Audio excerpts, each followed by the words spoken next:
Local news that matters on Local 22 News.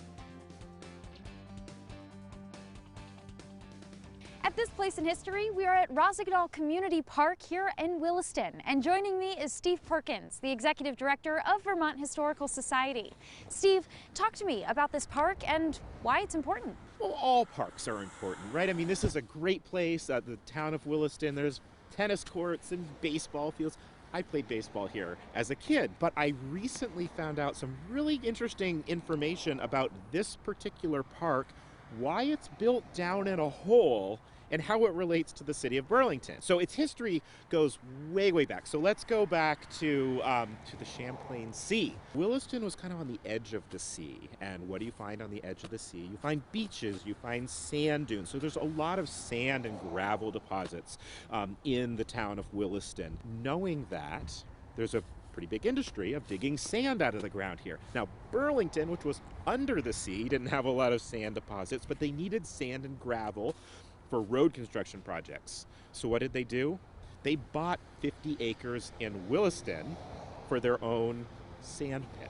And that's what we're looking at right now is a sand pit created by the city of Burlington as they dug this material out of the ground to build their roads. They also decided that this area would be the municipal forest for the city of Burlington, and they planted trees that could both be used recreationally but also cut down as a crop and sent to a lumber mill.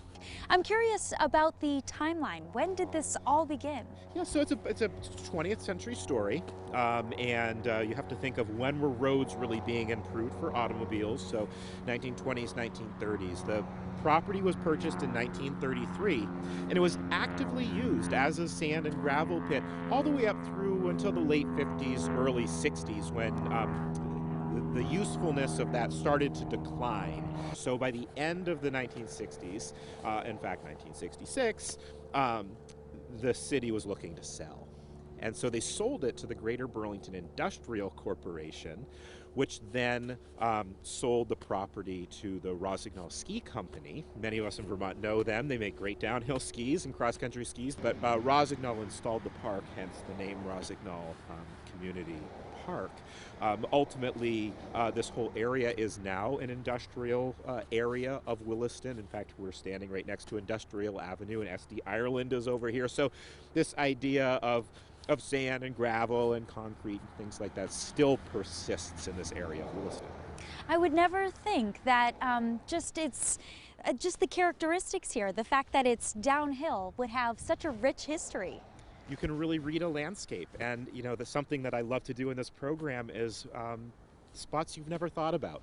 What's that community park?